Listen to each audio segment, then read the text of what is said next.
Livro Paramahansa Yogananda. A autobiografia de um yogi contemporâneo. Capítulo 30.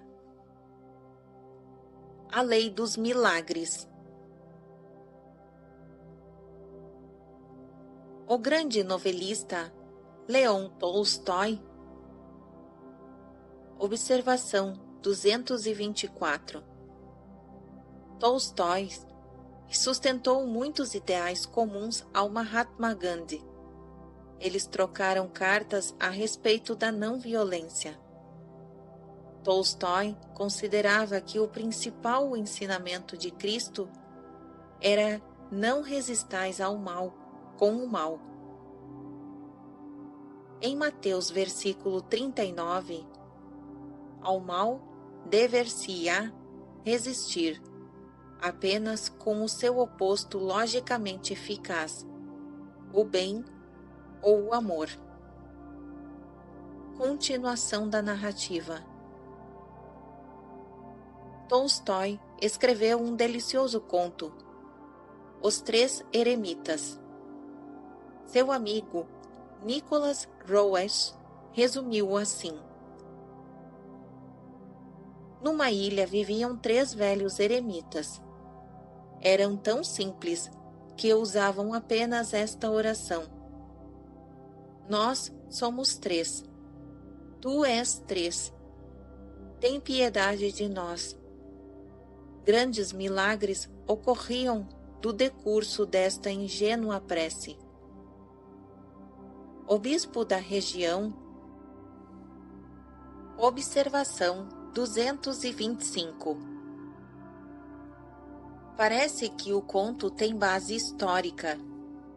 Uma nota editorial nos informa que o bispo encontrou os 3 eremitas enquanto navegava em Archangel para o mosteiro de Slovetskaya, na foz do Rio Divino.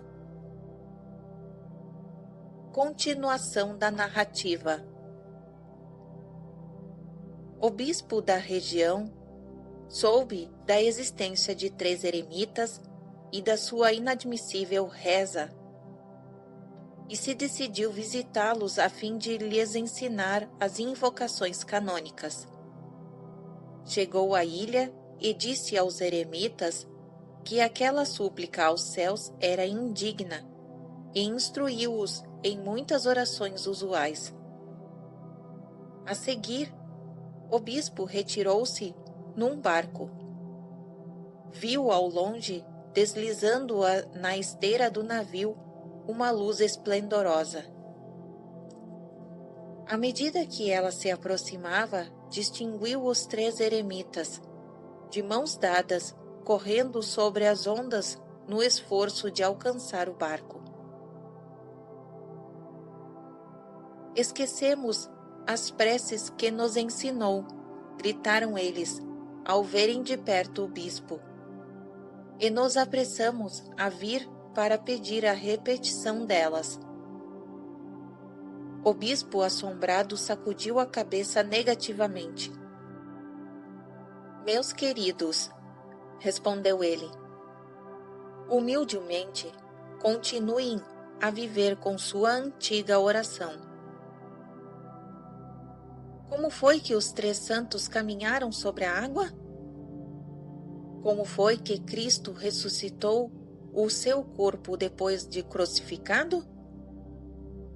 Como foi que Larish Marasaya e Sri Yukteswar realizaram seus milagres?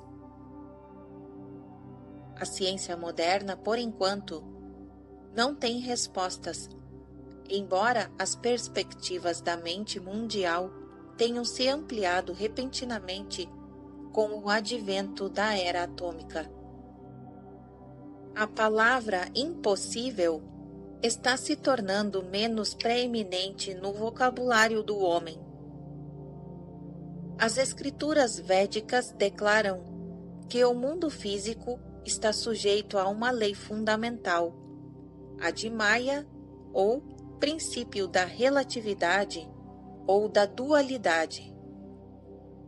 Deus, A única vida é unidade absoluta, a fim de revelar-se nas manifestações diversas e separadas de uma criação. Ele usa um véu irreal ou falso. Este véu dualístico e ilusório é Maya. Observação 226. Ver última nota no capítulo 4 e segunda nota no capítulo 5. Continuação da narrativa. Grandes descobertas científicas dos tempos modernos confirmam este simples pronunciamento dos rishis da antiguidade. A lei do movimento de Newton é uma lei de Maya. Para cada ação, existe sempre uma reação igual e contrária. As ações recíprocas de dois corpos quaisquer, sendo iguais, têm sempre direção oposta. A ação e reação são, pois, exatamente iguais. Existir uma força ímpar é impossível. Deve haver e sempre há um par de forças iguais e contrárias. Todas as atividades naturais básicas denunciam a sua origem, Maya. A eletricidade, por exemplo, é um fenômeno de atração de repulsão. Seus elétrons e prótons são contrários elétricos. Outro exemplo, o átomo ou partícula derradeira da matéria. É como o nosso próprio planeta, um ímã com polos positivos e negativos. Todo o mundo dos fenômenos está sob o inexorável domínio da polaridade. Nenhuma lei de física, química ou outra ciência pode jamais subtrair-se aos opostos inerentes ou princípios contrastantes.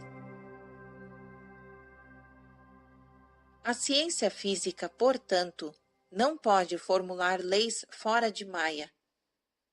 A verdadeira textura e estrutura da criação. A própria natureza é Maya. As ciências naturais devem forçosamente haver-se com a inelutável essência da natureza, já que esta, em sua esfera de ação, é eterna e inexorível. Os cientistas do futuro nada mais poderão fazer senão demonstrar um aspecto após o outro de sua variada infinidade. Sendo assim, a ciência continua em perpétuo fluxo, incapaz de atingir a causa primeira e última. Apta, é verdade, para descobrir as leis de um cosmo já existente e funcional, mas impotente para achar o autor da lei e o único operador. São bem conhecidas as grandiosas manifestações da gravitação e da eletricidade. Mas o que são a gravitação e a eletricidade?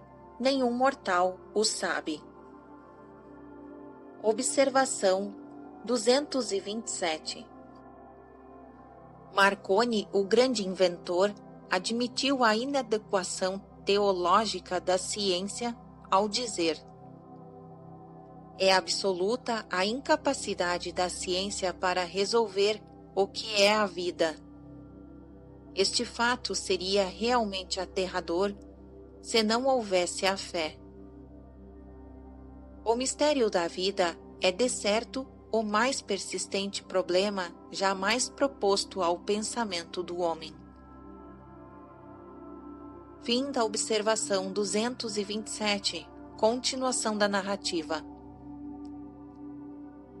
Transcender Maya foi a tarefa atribuída à raça humana pelos profetas milenários. elevar-se sobre a dualidade da criação e perceber a unidade do Criador, eis o fim supremo do homem.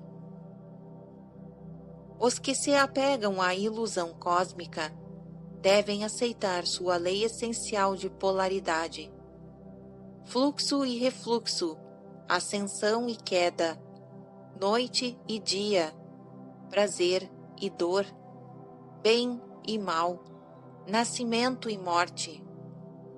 Este padrão cíclico assume certa monotonia angustiosa depois que o homem passou por alguns milhares de nascimentos. Ele começa então a lançar um olhar de esperança para além das compulsões de Maya. Remover o véu de Maya é pôr à mostra o segredo da criação. Quem assim desnuda o universo é o único monoteísta autêntico. Todos os demais estão adorando imagens pagãs, enquanto o homem permanece sujeito às ilusões dualísticas da natureza. Sua deusa é Maya, a de dúplice rosto, como o bifronte Jano. Ele não pode conhecer o Deus único e verdadeiro. No homem, a ilusão do mundo, Maya, manifesta-se como avidya, literalmente não conhecimento, ignorância, ilusão. Maya ou avidya não pode nunca ser destruída por convicção intelectual ou análise, mas somente alcançando-se o estado interno de Nirvikalpa, Samadhi. Quando falaram os profetas do Velho Testamento e os videntes de todas as épocas e nações, encontravam-se nesse estado de consciência. Em Ezequiel, observação 228. Em Ezequiel 43, versículo 1 e 2. Ezequiel disse: Depois que ele me trouxe para a porta, a mesma porta que olha para o leste, e eis que a glória de Deus de Israel veio da direção do oriente. E sua voz era como o som de muitas águas, e a terra resplandeceu com sua glória. Através do olho divino na testa leste, o yogi leva sua consciência a singrar na onipresença, ouvindo o verbo ou a o som divino de muitas águas, as vibrações de luz que constituem a única realidade da criação. Em meio aos trilhões de mistérios dos cosmos, o mais fenomenal é a luz. Ao contrário das ondas sonoras, cuja transmissão exige atmosfera gasosa ou algum outro meio material, as ondas de luz transpõem livremente o vácuo do espaço interestelar. Elas dispensam até mesmo o hipotético éter considerado na teoria ondulatória o meio interplanetário da luz. Se levarmos em conta a teoria de Einstein, as propriedades geométricas do espaço tornam desnecessárias a teoria do éter. Em qualquer destas hipóteses, a luz de todas as manifestações da natureza permanece como a mais sutil, a mais livre de dependência material. Na gigantesca concepção de Einstein, a velocidade da luz, 3 milhões de quilômetros por segundo, domina inteiramente a teoria da relatividade. Ele prova matematicamente que a velocidade da luz, tanto quanto a mente finita do homem pode alcançar, é a única constante de um universo em fluxo. Deste absoluto, a velocidade da luz depende em todos os padrões humanos de tempo e de espaço. Não mais abstratamente eternos como eram concebidos, o tempo e o espaço são fatores relativos e finitos. Eles derivam sua validade como medidas condicionais unicamente do conforto com o metro padrão da velocidade da luz. Companheiro do espaço na relatividade dimensional, o tempo está agora reduzido à sua verdadeira natureza, uma simples essência de ambiguidade. Com alguns rabiscos equacionais de sua pena, Einstein baniu do universo toda relação fixa, exceto a da luz.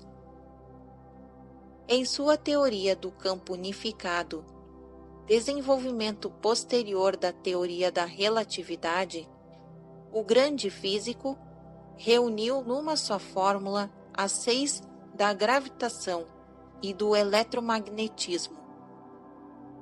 Reduzindo a estrutura cósmica às variações de uma única lei, Einstein regressou através de milênios aos rishis que proclamaram a única textura da criação, a Maya proteica.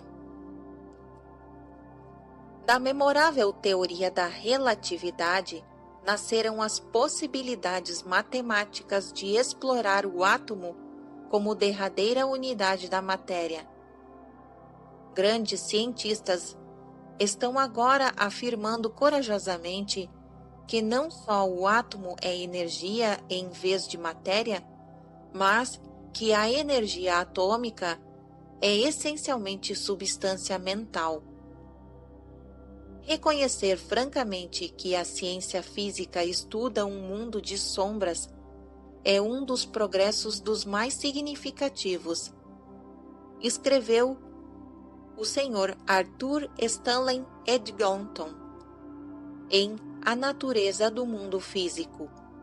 Observação 229. Registrado em Magnificat CO. Continuação da narrativa. No mundo da física, observamos um jogo de aparências, que é o próprio drama da vida cotidiana. Meu cotovelo, uma sombra, aparência e realidade, alusão à essência. Apoia-se sobre a mesa. Outra sombra. A tinta, sombra, desliza sobre o papel sombra. Tudo é simbólico, e o físico não vai além dos símbolos. Então vem o filósofo. A mente, o alquimista que transmuta os símbolos. Para concluir, em termos crus, a substância do mundo é substância mental. Com a recente invenção de um microscópio eletrônico, veio a prova definitiva de que a luz é a essência dos átomos e que a natureza é inevitavelmente dual. O New York Times deu a seguinte notícia em 1937 sobre a apresentação de um microscópio eletrônico numa assembleia da Associação Americana para o Progresso da Ciência. A estrutura cristalina do tungstênio, até hoje conhecida apenas de modo indireto por meio dos raios-x, delineou-se com nitidez numa tela fluorescente, mostrando 9 átomos dispostos simetricamente em retículo cúbico, com um átomo em cada canto e um no centro. Os átomos do retículo cristalino do tungstênio apareciam na tela fluorescente como pontos de luz em disposição geométrica. As moléculas de ar que bombardeavam este cubo cristalino de luz podiam ser observados como pontos dançantes de luz, lembrando reflexos de luz solar que tremeluzem em águas movediças. O princípio do microscópio eletrônico foi redescoberto pela primeira vez em 1927 pelo Dr. Clinton Davidson e Lester Germer, do laboratório da Bell Telephone Co. da Nova York, que demonstraram a dupla personalidade do elétron, pois ele apresenta características tanto de partícula quanto de onda. Observação número 230. Isto é, tanto de matéria quanto de energia. Continuação da narrativa. Em suas qualidades de onda, o elétron evidencia as características da luz. E iniciou-se uma pesquisa para inventar meios de obter a convergência de um feixe de elétrons da mesma maneira que as lentes convergem a luz para um foco. Por esta descoberta da qualidade Jekyll-Hyde do elétron, demonstrativa de que o reino inteiro da natureza física possuía uma dupla personalidade. O Dr. Davidson recebeu o Prêmio Nobel de Física. Escreveu o Sr. James Jeans em O Universo Misterioso, Observação 231, na Universidade de Cambridge. Continuação da narrativa. Os rumos do conhecimento científico apontam para a urna realidade não mecânica. O universo começa a parecer-se mais a um grande pensamento que a uma grande máquina. A ciência do século XX soa assim como uma página de Vestutos Vedas.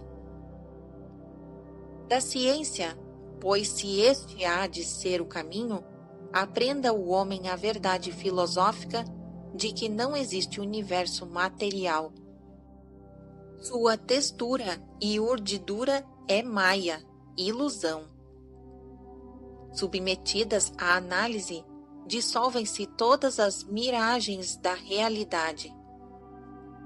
À medida que se derrubam uma a uma as escoras tranquilizantes do mundo físico, o homem percebe obscuramente sua confiança idólatra, sua transgressão do mandamento divino. Não terás outros deuses diante de mim. Observação 232. Trecho registrado em Êxodos 20, versículo 3. Continuação da narrativa. Em sua famosa equação, resumindo a equivalência de massa e energia, Einstein provou que a energia em qualquer partícula de matéria é igual à massa ou peso multiplicado pelo quadrado da velocidade da Lua. Obtém-se a liberação das energias atômicas pelo aniquilamento das partículas materiais. A morte da matéria deu nascimento à era atômica. A velocidade da luz é uma constante ou um padrão matemático, não porque haja um valor absoluto nos 3 milhões de quilômetros por segundo, mas porque nenhum corpo material cuja massa aumente com sua velocidade pode jamais alcançar a velocidade da luz. Em outras palavras, só um corpo material cuja massa fosse infinita poderia igualar a velocidade da luz. Esta concepção nos leva à lei dos milagres. Mestres capazes de materializar e desmaterializar seus corpos e outros objetos, de mover-se com a velocidade da luz, e de utilizar os raios da luz criadora para produzir instantaneamente qualquer manifestação física, preencheram a condição da lei de Einstein. Sua massa é infinita. A consciência de um yogi perfeito identifica-se sem esforço, não com um corpo limitado, mas com a estrutura universal. A gravitação, seja a força de Newton ou a manifestação da inércia de Einstein, é impotente para obrigar um mestre a exibir a propriedade do peso, condição gravitacional inerente a todos os objetos materiais. Quem tem consciência de ser espírito onipresente, não mais está sujeito à solidez do corpo no espaço e no tempo. Seus cordões de segurança, rompidos, cederam ao dissolvente. Eu sou ele. Faça-se luz, e a luz se fez. Observação 233, registrado em Gênesis 1, versículo 3. Continuação da narrativa. Na criação do universo, o primeiro mandamento de Deus deu nascimento à essência da estrutura, a luz. Nos fulgores deste instrumento imaterial, ocorrem todas as manifestações divinas. Devotos de todas as épocas dão testemunho da aparição de Deus como flama e luz. Seus olhos eram como chamas de fogo, e seu rosto era como o sol quando em sua força resplandece, nos diz São João. Observação 234, registrado em Apocalipse 1, versículos 14 e 16. Continuação da narrativa. Em Yogi, que através da meditação perfeita fundiu-se sua consciência com o Criador, percebe que a essência do cosmo é a luz, vibrações de energia vital. Para ele, nenhuma diferença há entre os raios de luz que compõem a água e os raios de luz que compõem a terra.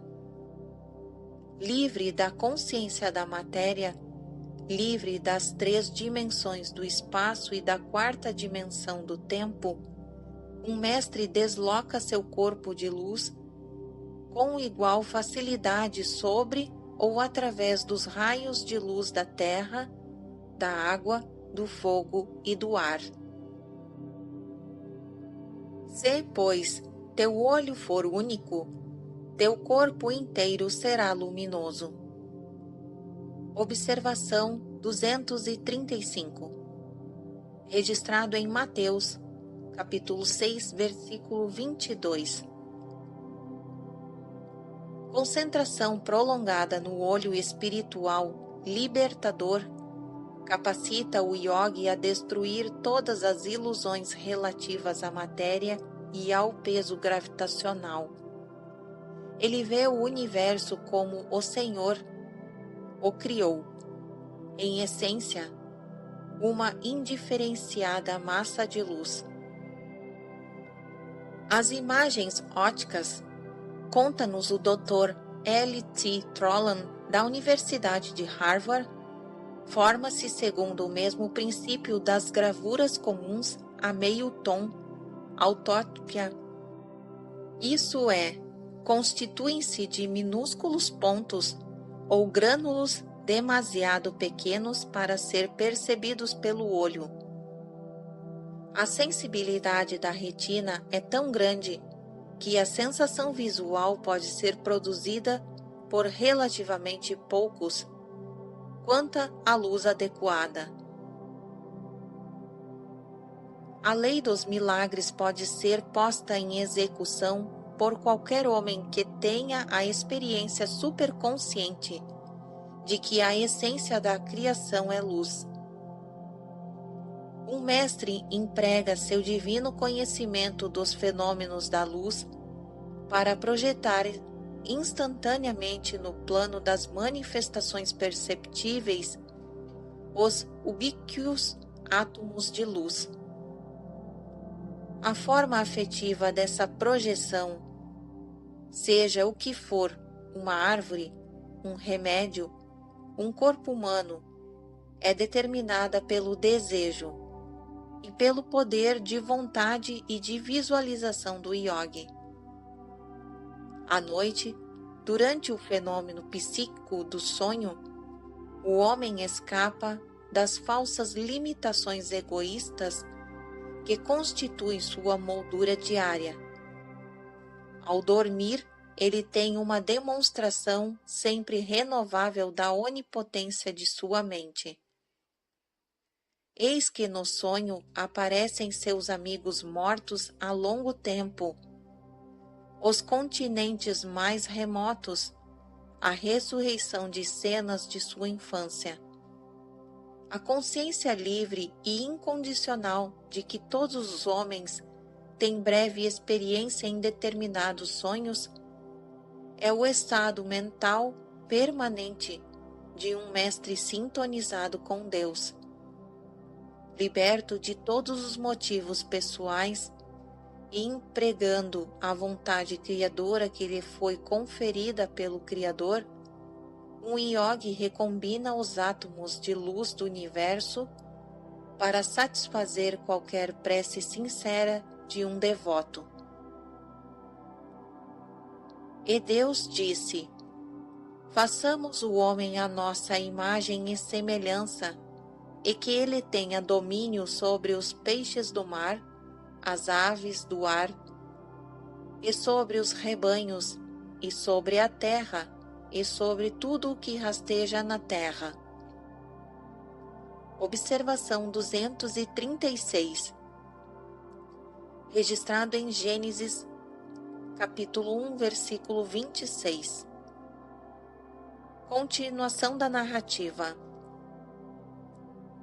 Com este objetivo foram feitos o homem e a criação, para que ele se promovesse a mestre de Maya e exercesse seu domínio sobre o cosmos.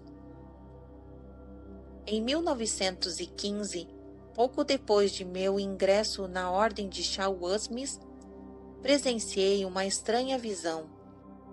Por intermédio dela, vim a compreender a relatividade da consciência humana e percebi claramente a unidade da luz eterna por trás das dolorosas dualidades de Maya.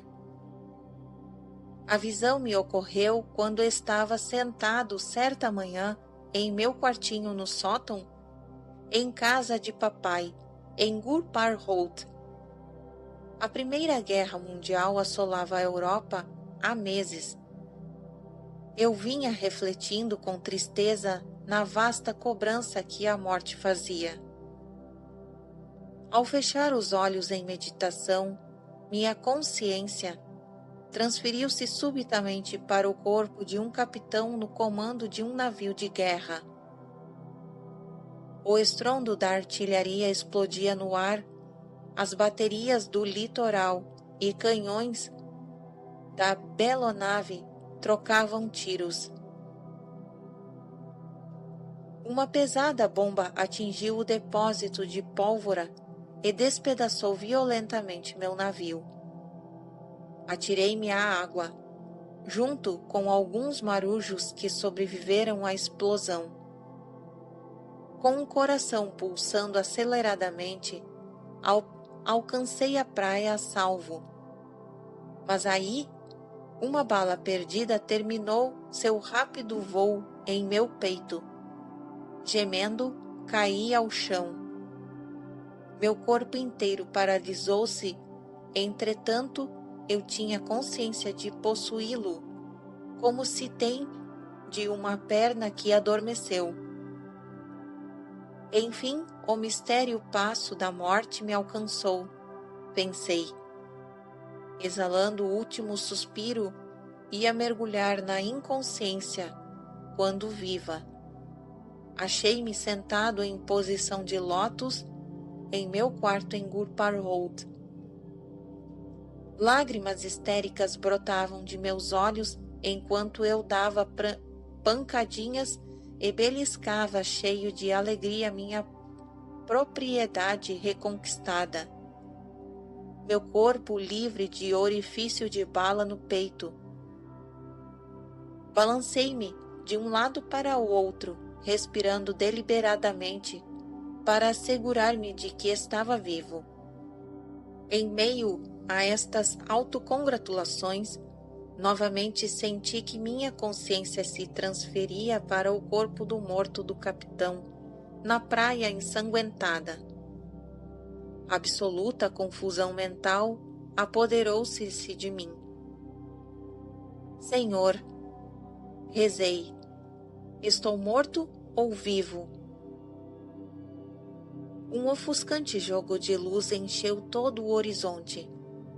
Uma vibração suave, rumorejante, modulou-se em palavras. Que tem a vida e a morte a ver com a luz? A imagem de minha luz, eu te fiz. As relatividades da vida e da morte pertencem ao sonho cósmico. Contempla teu ser sem sonhos. Desperta, meu filho, desperta. O Senhor inspira os cientistas a descobrirem, na época e no lugar oportunos, como etapas no despertar do homem, os segredos de sua criação.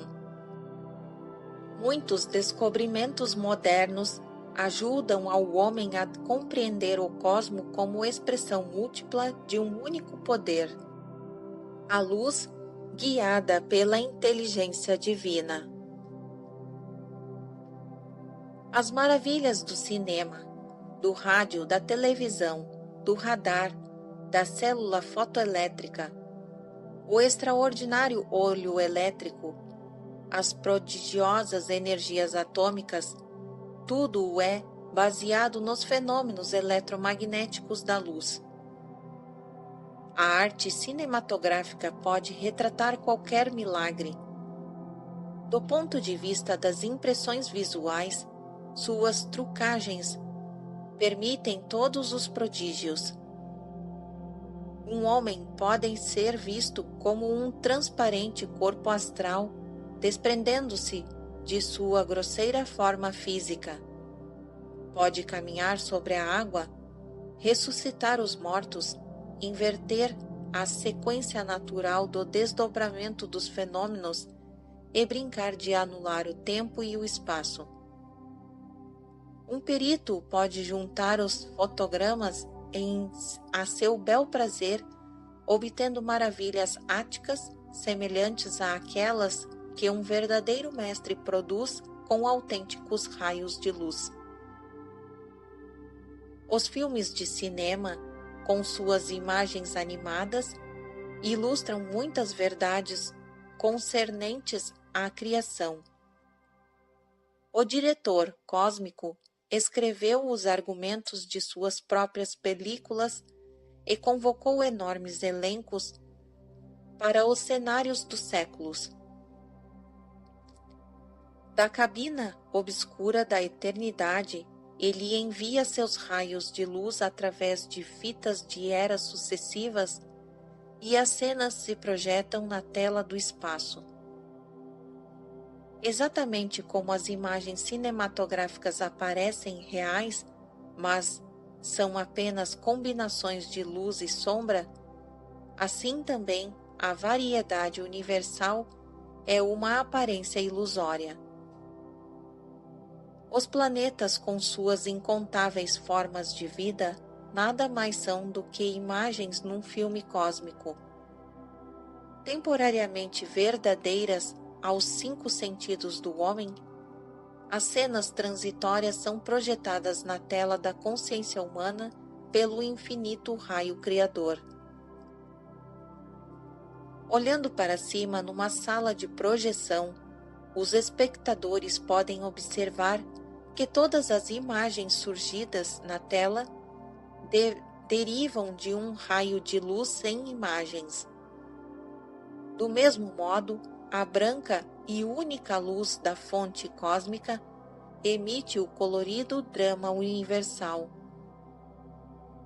Com engenhosidade inconcebível, Deus procede à montagem de super-espetáculos para a diversão de seus filhos, fazendo-os simultaneamente atores e espectadores de seu cinema cósmico. Certo dia, entrei num cinema para ver um documentário dos campos de batalha europeus. A Primeira Guerra Mundial ainda se tratava no Ocidente. O jornal cinematográfico apresentava a carnificina com tanto realismo que deixei o cinema com o coração consternado. Senhor, rezei, porque tu me permites tal sofrimento? Com enorme surpresa, recebi sua resposta instantânea sob a forma de uma visão dos campos de batalha, os verdadeiros da Europa. As cenas, repletas de mortos e agonizantes, ultrapassavam em crueldade qualquer representação de cine-jornal. Preste atenção. Uma voz suave dirigia-se à minha consciência interiorizada. Você verá que estas cenas, agora ocorrendo na França, não são mais do que fotogramas em branco e preto. Elas constituem o filme cósmico, tão real e tão irreal como o documentário que você acabou de ver. Um filme dentro de outro filme. Meu coração ainda não estava consolado. A voz divina continuou. A criação é, ao mesmo tempo, luz e sombra. Do contrário, nenhum filme seria possível. O bem e o mal de Maya devem se alternar sempre. Se a alegria fosse ininterrupta aqui neste mundo, o homem viria a desejar um outro?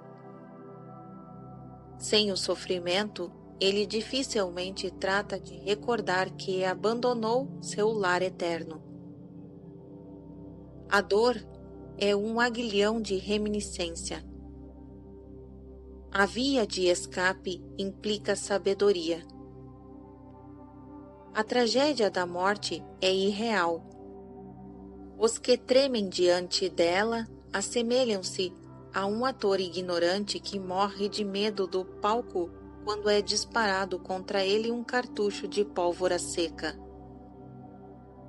Minhas criaturas são filhos da luz.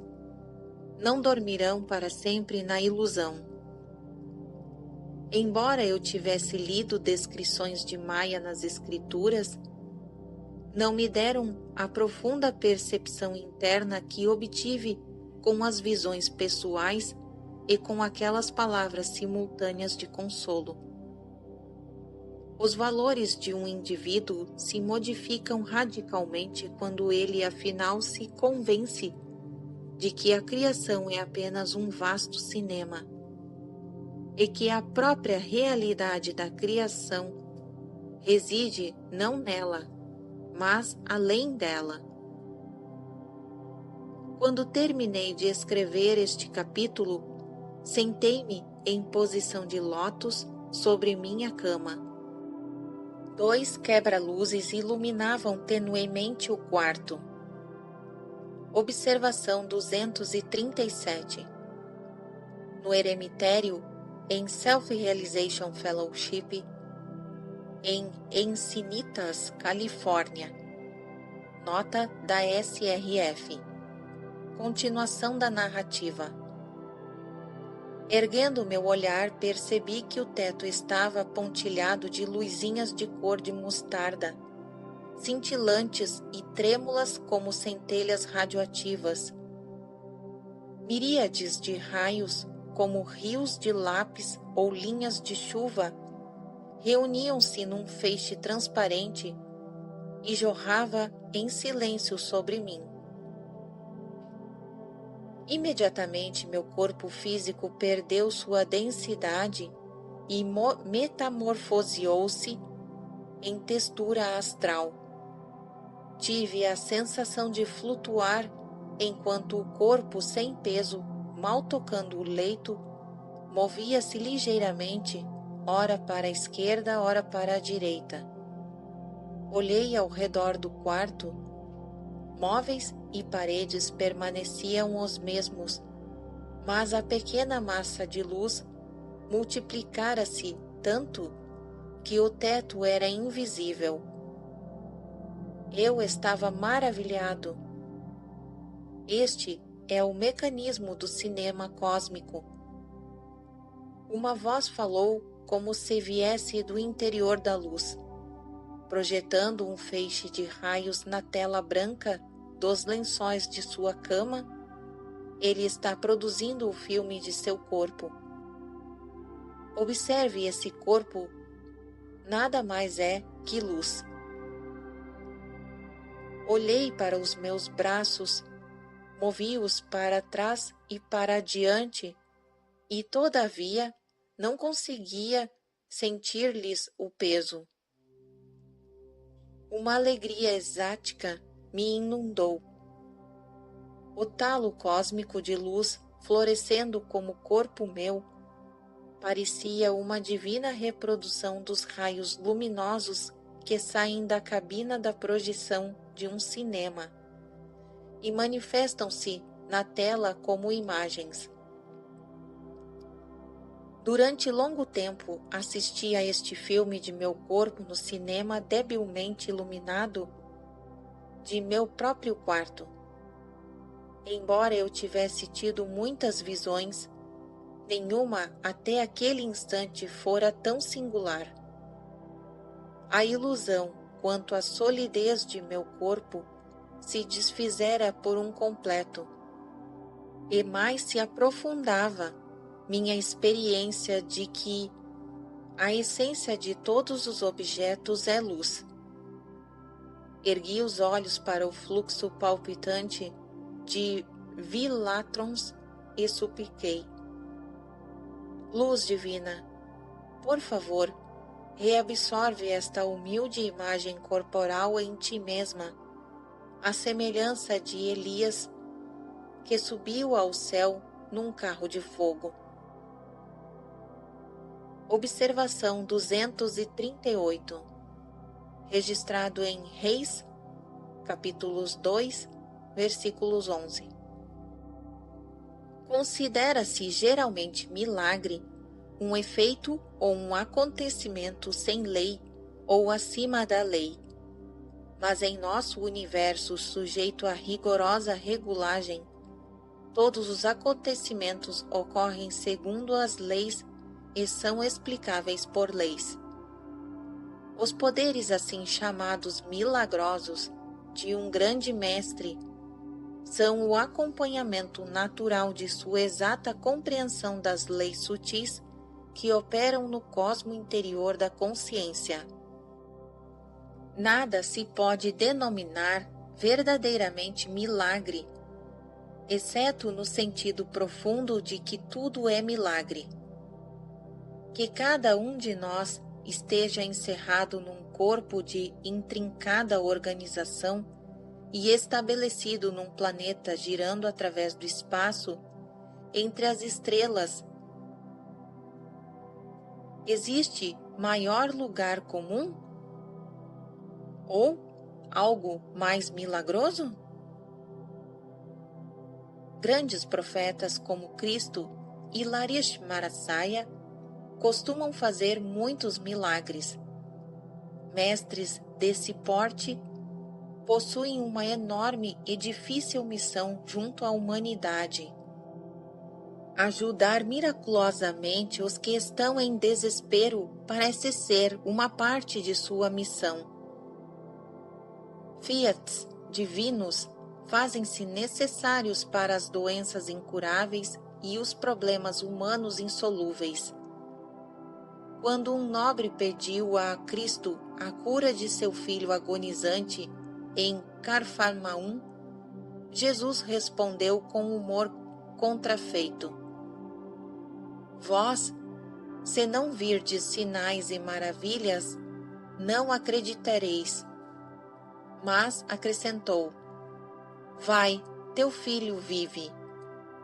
Registrado em João 4, versículo 46-54.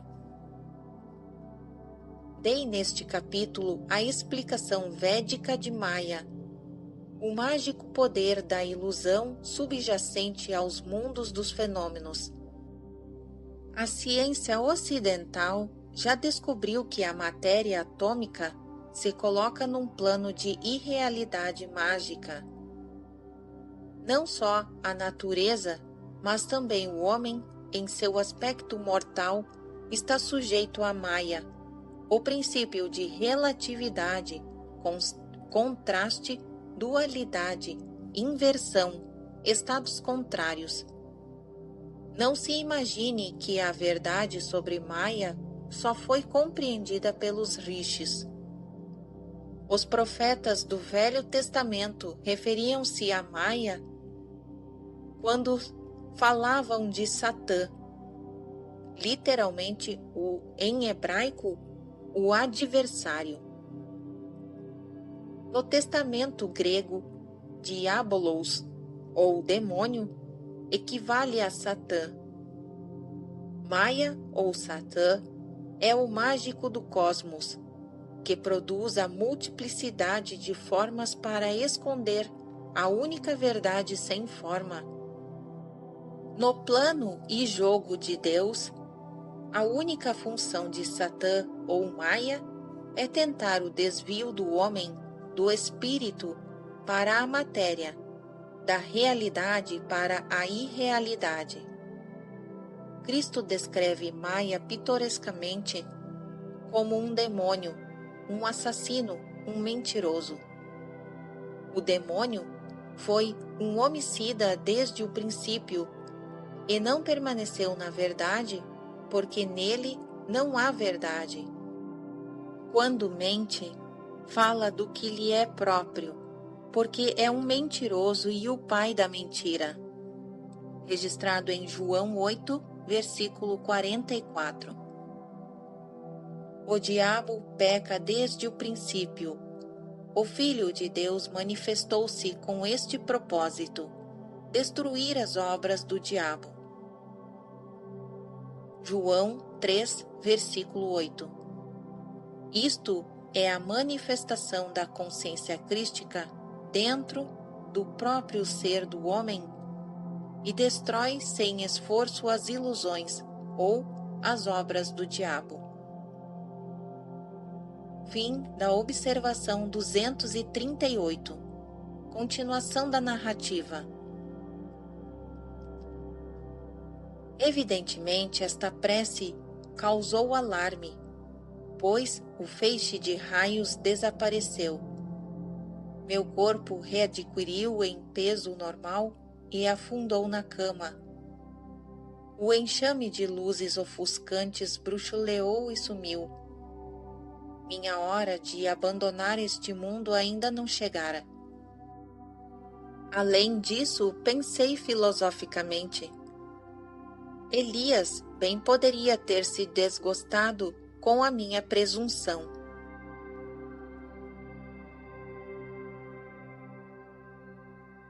Fim do capítulo 30.